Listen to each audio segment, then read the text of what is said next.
distinguished officials of the dais and friends. I'm extremely grateful to the Department of Personnel and the initiative that they have taken for introducing and improving upon citizen-centric governance, for having invited me to associate with this workshop today. From the reports which were just given and the address of the Honorable Minister, it appears that we are concentrating on simplifying processes. That, of course, is a laudable effort. But one important point which the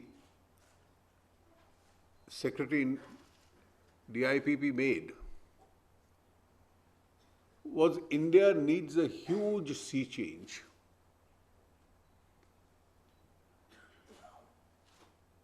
In terms of a mindset, how the state deals with its citizens. And this mindset impacts not merely on processes, it also impacts through formulation of policy.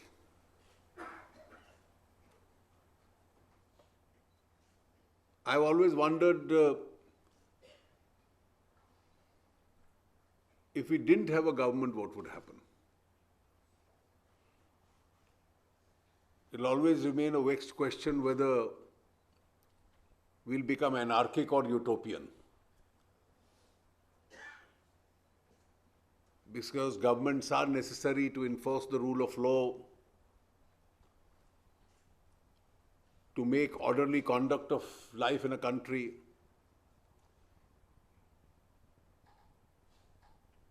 So that the country doesn't turn anarchic.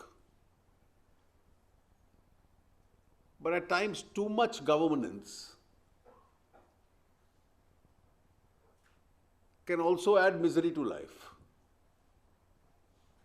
And therefore, governments, while formulating policy and deciding their overall approach, will always have to decide where the balance lies. I firmly hold a view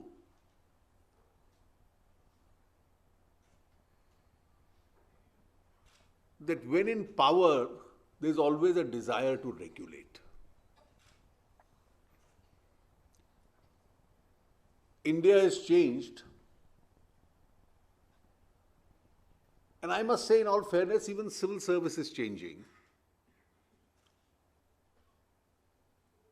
Governments are also changing, but policy makers in India, and I'm here referring to the political policy makers, the mindset is still regulatory. So if you actually see the debates in Parliament, the ministers may, as a part of a general reform process, try and ease in systems in terms of policy and processes. But 9 out of 10 speeches always advocate greater regulatory measures. So the control temperament or the control freak temperament of the political system has still not been fully done away with. And there is a legacy. I remember, of course, the resources were also inadequate at that time. So you can't only blame the governments, but you certainly have to blame them because they pursued a policy to make resources inadequate. If I look back and on 2 yardsticks, when I said the basic question is whether without governments we'd be anarchic or we'd be utopian, the principal purpose of a government and policy is merely to improve the quality of life of people and provide them an ease of life. You can't have a population living in stress and distress. You can't have an over-regulated society. You can't have a government which many people relish, which is the original form of what is the My Baap government. So you look at the state for every benefit. Both the economic and the political model that the Marxists had advocated globally over the last 3 decades has been smashed. And therefore you have different models which have taken over world over. I recollect as a child when I was growing up, and I remember India in the decades of the 60s, a little before or after that, what was the kind of life that we were providing to our citizens? And this is giving a reasonable rebate for the fact that the national resources were inadequate. We were all training our society and our people to live in an economy of shortages. So the number of houses was short. And if the number of houses was short, you had to have rent control. And if you had to have rent control, why should I build houses when I can get a cheaper place on rent and I can never be ejected? So the whole housing and real estate and hence quality of life suffered. We thought it was evil to allow private institutions to open colleges. So state with its inadequate resources would open schools and colleges. Some other missionaries or other caste or religious groups, the DAV and others would, Khalsa institutions would open colleges or schools. So keep inadequate number of institutions. I remember when I first became an MP, the first very day when our identity card used to be given to us, and that was not decades ago, it was about 16 years ago, the first thing which was handed over to us was, along with our identity cards, a large bunch of booklets by which we had a discretion to give gas connections to people. Then we were also given a record that out-of-turn telephone connections could be given by us. The only facility which now remains is that we are allowed some out-of-turn Kendriya Vidyalaya admissions. And suddenly when the system was changing, the then Prime Minister, Mr. Vajpayee, with his sense of humor, he said when he became a Prime Minister member, and he said this continued till the 70s, I was not aware of it, each member of parliament also had an authority to sanction out-of-turn scooters and 2 HMT watches every year. So the so-called policies of the 50s which we hail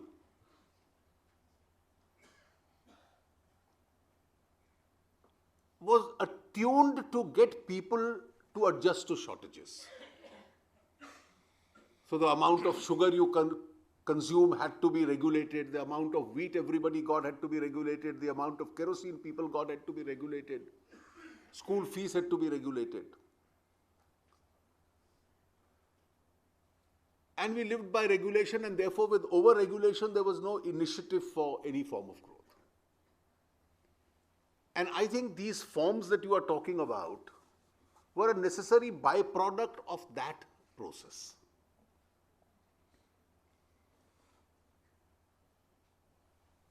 Many countries in the world slowly started changing. I am one of those who believe that what started in 1991 should have actually started in 1971. And that is why probably the 70s and 80s would always go down as the wasted decades of Indian growth stories. And what did some of those regulations achieve? There's a current member in the Niti Aayog, Bibek Debroy, who wrote a very nice book on obsolete laws. And if you read some of those chapters of the book, till about 15 years ago, we had laws continuing. One of the laws is called the Sarai Act. So the Sarai Act related to a period where there was no transport system and people travelled on horses and camels. And if they had to come from, let us say, Peshawar and go to Bombay, then they'll spend months doing it. So they travel during the day and sleep somewhere at night in a sarai. So it was mandatory for every sarai to offer them a right to drink water and offer them a toilet. So we said all hotels in India will require a registration under the Sarais Act. So till the 90s, every hotel in India had the same obligation continuing.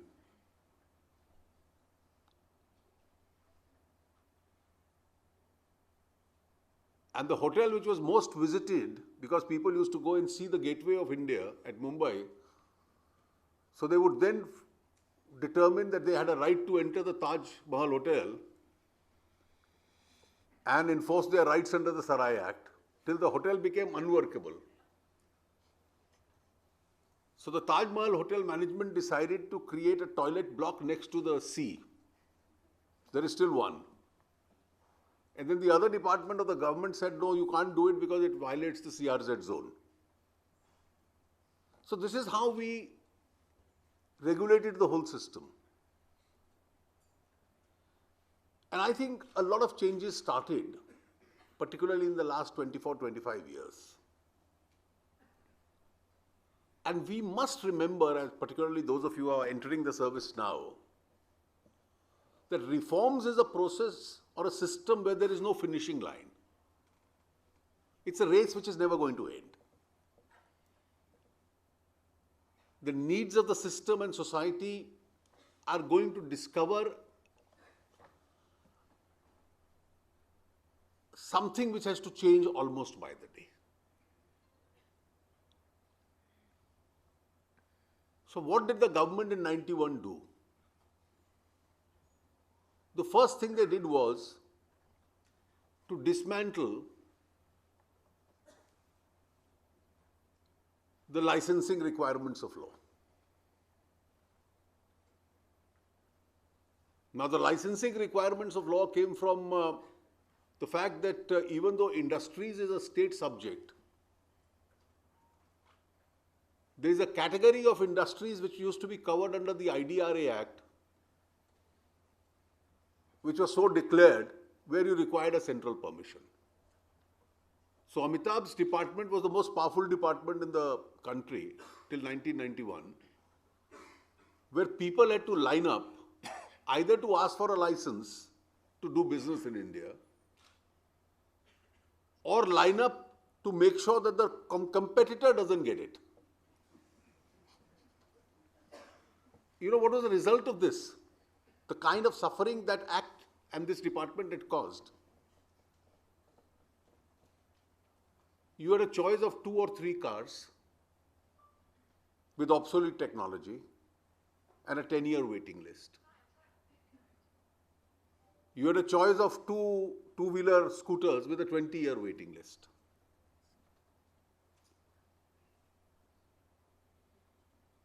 Your telecommunications, if you applied for a phone, there used to be a list.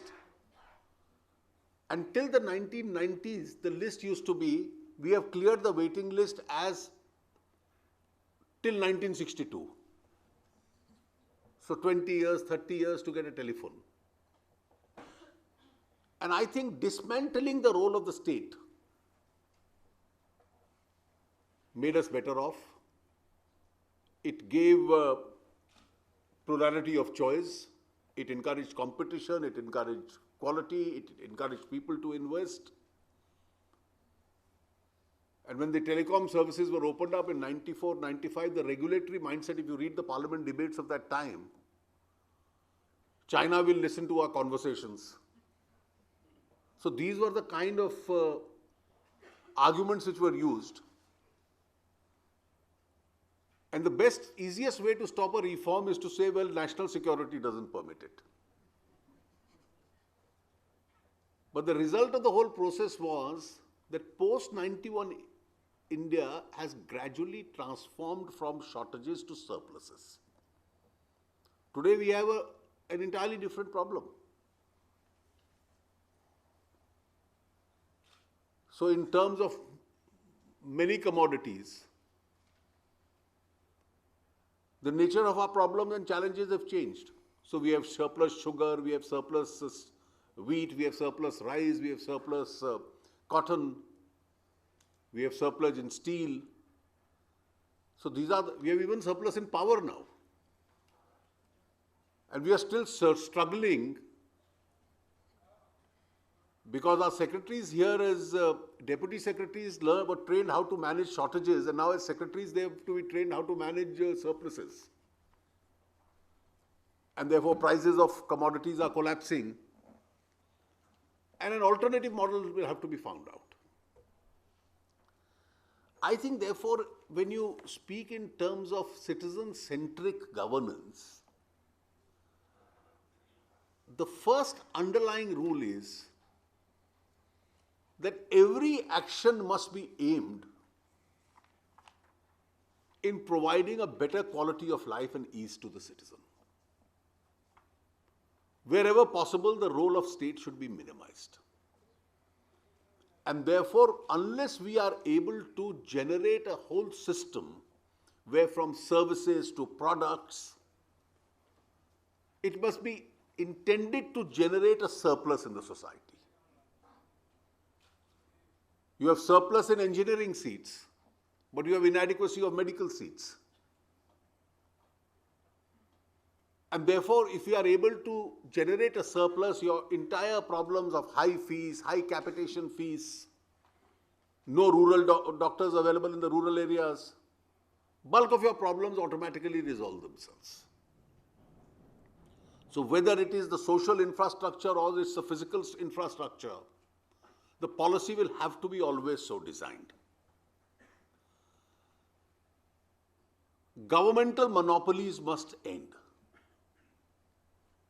Now wherever we've ended them, we are better off. We've ended them in the airline sector, we haven't ended them in the railway sector. And the result is very clear. The size of our railways, because the British didn't build highways, they built the railways. So we've added about 10 to 15% in the last 68 years. But in sectors which we had to start and where we brought in other segments of society, we brought in a lot of people and we brought in a lot of investment. There are many ways of doing this. Now, as far as your processes are concerned, you'll have to, for every department, they'll have to undertake a simplification exercise. And particularly those departments which have the interface of the public with them. And who has the interface of public? From the local municipalities and panchayats to the taxation authorities, to educational departments. Dr. Jitendra Singh was speaking in terms of transfers. I can tell you, I have a large number of elected representatives who visit me every day. And I anxiously await them to come and tell me about policy changes required in the governance. But all I get every day is dozens of applications for transfers of bank officials or tax inspectors, as though the job of the North Block is only confined to that. Now, I think this whole mindset in terms of elected governance, and when we go around the country and visit, it's only these kind of applications that you will receive. And therefore, this really will have to change. Now, I'll give you some specific illustrations.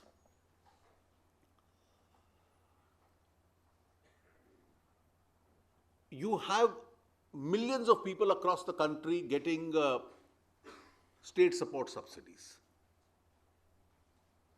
One of our former prime ministers, Mr. Rajiv Gandhi, had said only 15% subsidy reaches the poor. Now, this entire system of what we have started referring to as the Jam Trinity, the Janadhan, the mobile and the Aadhaar platform, the impact of this can be a person gets a scholarship from the center and the state. He is entitled to only one. Individual have multiple LPG gas connections in their name, and each one is subsidized. Tomorrow it may be food, day after it could be some other segment. Now, putting LPG on Jam itself has almost saved 30% subsidy. It's eliminated multiple connections. Now we've decided all the Manrega payments, the center pays the state sends it to the districts give it to the panchayats, and maybe a minuscule fraction reaches the beneficiary. Now the bank accounts of all the Manrega workers will directly get money from the center. So it has to be an automatic transfer. He doesn't have to go anywhere, he doesn't have to fill a form, he doesn't have to go to the panchayat head, he doesn't have to go to the collectorate. Whether it's the old age pensions or the widow pensions, the state governments give it. Scholarship to children and minority children, there are huge programs of the government. Lakhs of children get it every year. Now you have the technology in place, you have the systems in place. And therefore this whole idea of simplifying form has now to be thought one step ahead, that forms must go.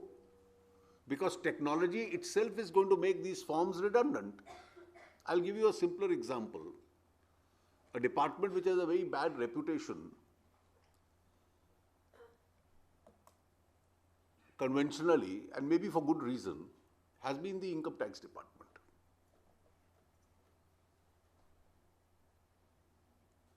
Now, there are systems which have started on the strength of technology. People are being persuaded, file your returns only in the electronic mode. So returns are being filed. So you don't have to go anywhere, you just file it sitting at home. What are the changes required in the system? First, you file your returns in the electronic mode. The assessments are made, and for the current year, the returns have been filed. The date was extended from 31st August to 7th September. And while I speak to you on 12th September, 5 days thereafter, the CBDT has informed me that it's so easy that in about 26,000 odd cases, the exact number I'm missing out on, the tax refunds have already been dispatched. Last year, out of the 3.5 crore odd returns filed, 1 crore 35 lakh odd people got refunds. So now you don't need people to go to your houses and give you refunds and ask for a kickback. So smaller amounts were transferred directly to the bank accounts. The bigger amounts, you were electronically informed, and within 24 hours, a speed post goes with a check. So 1 crore 35 lakh people received their refunds, a system which has been reasonably notorious in the past. But then it will take time for both the public servants and elected representatives to adjust. This year on the 20th of February, when I was reading the budget, only once during the entire reading was I heckled.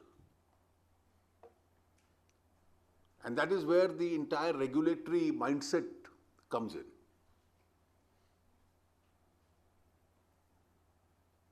When you speak in terms of ease of doing business,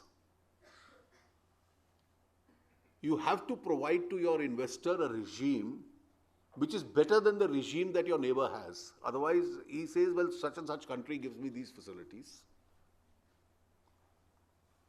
How do I come to you when I get a better tax rate? You charge me 15% more tax than another country does, so I'd rather invest there. So you have to make your taxes and your systems globally compatible. Our rate of corporate tax is 30%. We charge surcharges, it comes to about 34% plus. But then we as governments have retained the power of discretion. And that discretion is, to some segments I will start giving exemptions. So it's a great pleasure when people come to you with a begging bowl and ask for exemptions. There may be exemptions for individuals, societies. I'm not talking of the exemptions which are incentives for savings, which an individual assessee gets. So as a result of all the corporate exemptions, and I'm only referring to corporate, the actual realization with the government is 22%. So we have a bad image of a 34% plus tax charging country, but our receipt is 24%, 22%. There is, because of these exemptions, bulk of the tax litigation is around these exemptions. So I took a decision that I would bring down the corporate tax down over the next 4 years to 25%, and I will phase out all the exemptions, or most of them. So in the end, I would probably end up getting a higher amount of tax, but then a corporate taxation return also would be minimal because there are no exemptions to be claimed. This is my income, this is the tax paid, that's the end of the matter. And optically, the taxation would be globally compatible because 22-25% is a globally compatible rate.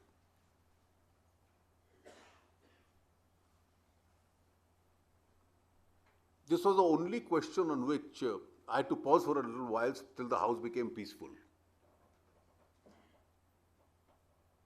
But then this is the kind of reform we'll require. Nobody had the courage to say, every man possessing some property in India or some jewelry beyond a certain limit had to file a wealth tax return. So we run a huge department. The highest tax we have got is about 900 crores in the whole year from the whole country.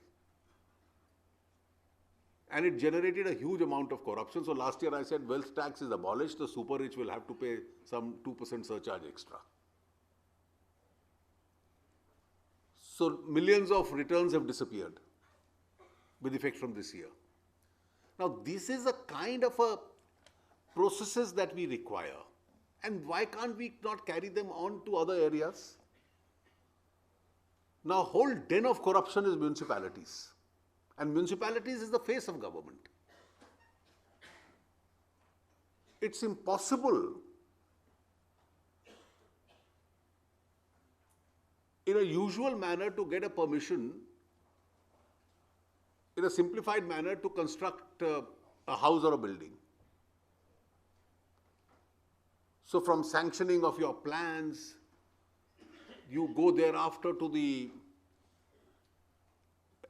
completion certificates, occupancy certificates.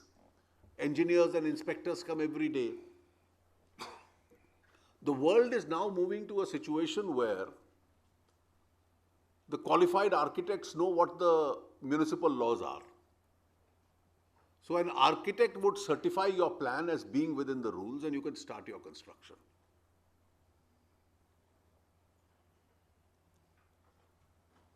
And when you finally have built the building, You go back and say, well, I have constructed it, this is as per rules. They come and check it and give you a certificate. Just now, in the BRICS Bank, it was India's term to nominate the president, so we nominated Mr. Kamath. So after being nominated within a fortnight, he went to Beijing to take an idea of what the office was. So one official of the ministry accompanied him.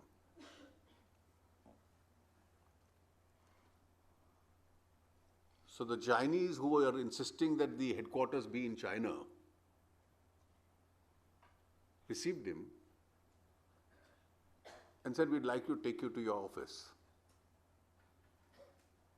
So when he arrived there, there was an office, a very large office which was ready for the BRICS Bank to start functioning. So he entered and occupied his chair in his office, and then the whole office was functioning. So amongst the visits he told me, they said, this is your temporary office. And then they again took him along and showed him a piece of land and said, this is yours. This is the allocation letter to the BRICS Bank. Your regular permanent headquarters of the banks will start coming up here.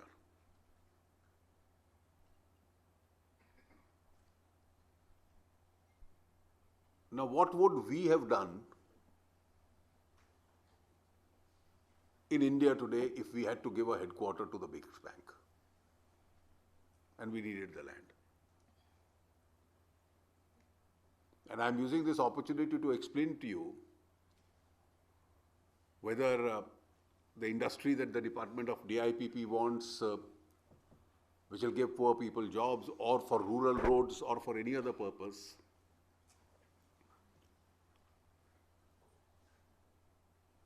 under the 2013 law, we'll first notify the land. Then we'll have to go and get a consent from 80% of the landowners.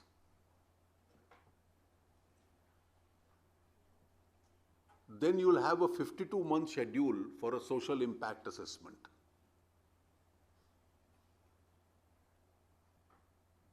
And then the other procedures will follow.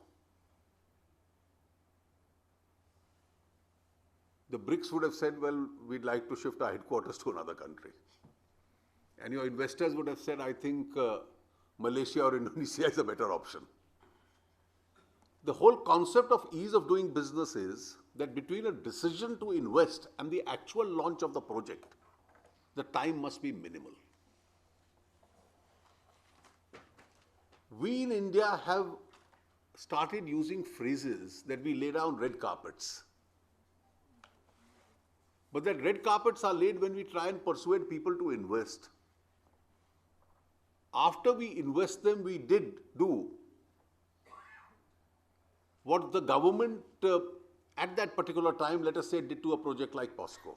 You frustrate them to an extent that they say, well, I think my options are better elsewhere. And therefore, in the ease of businesses which was referred to,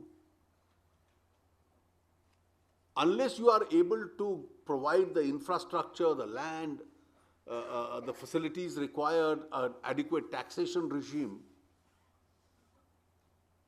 it's never going to be so easy.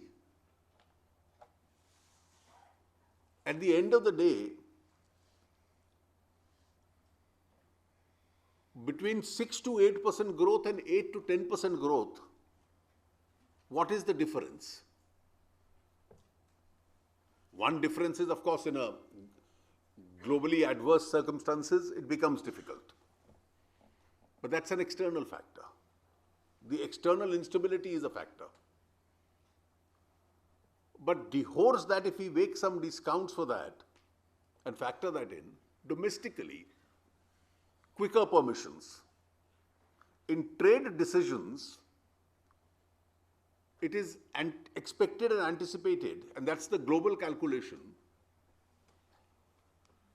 that 14% addition to costs can take place because of trade facilitation.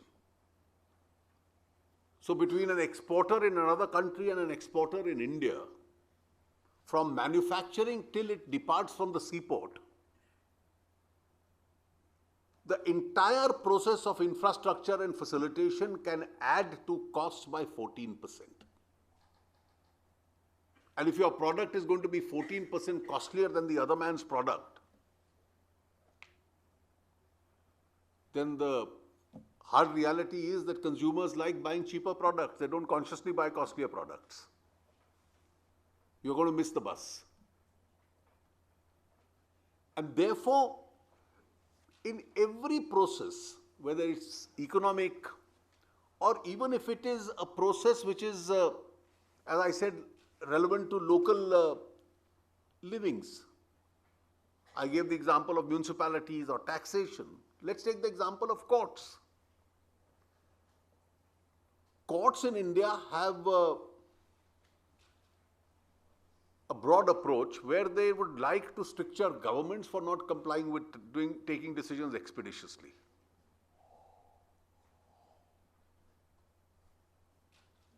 But then wherever time limits are set for courts to take a decision, every judgment has said this is directory and not mandatory. So when I was the law minister, I amended the civil procedure code and said this must be done in 60 days, this must be done in 30 days. So the whole parliamentary verdict was frustrated by a Supreme Court judgment which said, well, these dates that the parliament has told us to do it in are all directory and not mandatory. For good reasons, we can violate this time schedule.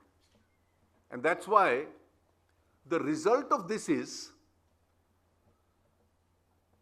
that every international investment in India, it's written loud and clear, no jurisdiction of Indian courts. It will be an arbitration in some foreign soil under a substantive law and a procedural law which belongs to some other country. So international investors start with a statement of no confidence because of the pace of Indian courts. So the courts will also have to realize this. Now, I can't understand. We've now sanctioned a lot of money for making courts technology compliant, and therefore, slowly but surely, most of the pleadings, etc., all those procedural dates have to get on to be eliminated, and this can only be done on the net itself. I think there are many other areas, and I'll refer to 2-3 of them. One is a very powerful interface of government, which is the police. And I think it is here that the largest reform is required in India. If there's a single largest reform required, it's in a police-citizen relationship. And no amount of discussion on citizen-centric reforms would be complete till that becomes a civilized relationship. There are many countries in the world, it's become a very civilized relationship. You can't have a society where people are scared and reluctant to deal with the police. They are reluctant to file a complaint. They are reluctant to seek assistance from a police. Ladies would be advised not to visit the police station. You can't have a system in which, and therefore the police training, their attitude towards the citizen.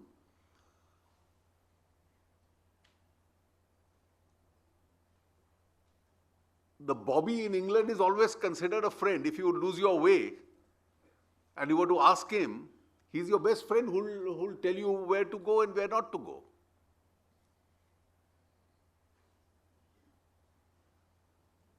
Elsewhere, the systems of dealing with the public are so civilized. I remember several years ago, more than 1.5 decades or maybe more than that,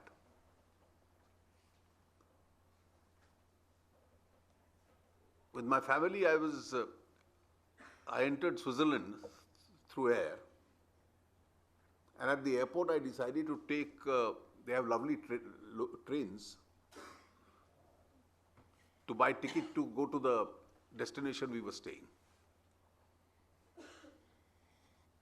So the lady at the counter asked me, are you here for a vacation? I said, yes. How many are you? I said, we are 4 of us. How many children? 2. How long are you here? I said, for a week. And are you going to go around the state, the country? I said, yes. She says, this ticket will cost you so much to this destination. But if you took a 1 week family pass from me, by just paying a little 20-30% more, you can have travel throughout the state. So every tourist was this was my first interface with the system there. And immediately this is the comfort that you provide to your tourist. I think police, tourism, these are all areas, banking, where this kind of a facilitation has to increase. Distribution of government largesse. I recollect an incident in 1977 when the government at first changed and the state governments also changed. One of the most powerful departments in the state governments used to be the Department of Civil Supplies. And in Delhi, we had a very powerful politician belonging to my party. He was looking after civil supplies. So I once went in the morning to meet him, and I saw about 500 people standing outside his house.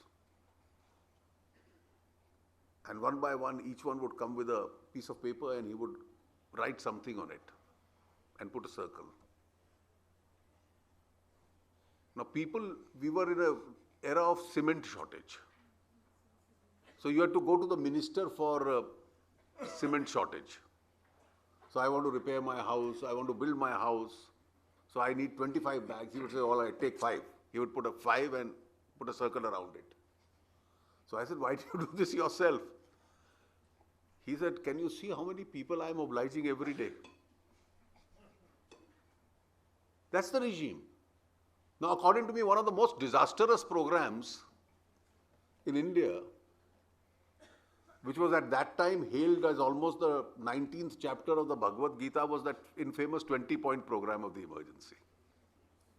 One of the laws we brought was the Urban Land Ceiling Act. Urban Land Ceiling Act was that nobody should own urban land more than 500 meters in a big town and a little more in other towns. So what happened was that people who had generated a lot of urban land, so that you could start real estate constructions, you could have multi-story buildings coming up in India, people from villages, suburban centers coming up, as is happening now. So the moment you had that land would be confiscated. So it became the biggest instrument of corruption all over the country.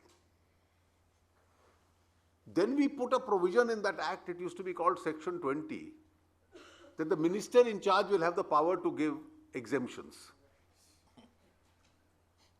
So we concentrated power, we stopped construction all over the country, we concentrated the land, the government hardly got any land under that act, but India's real estate industry went back by 20 years.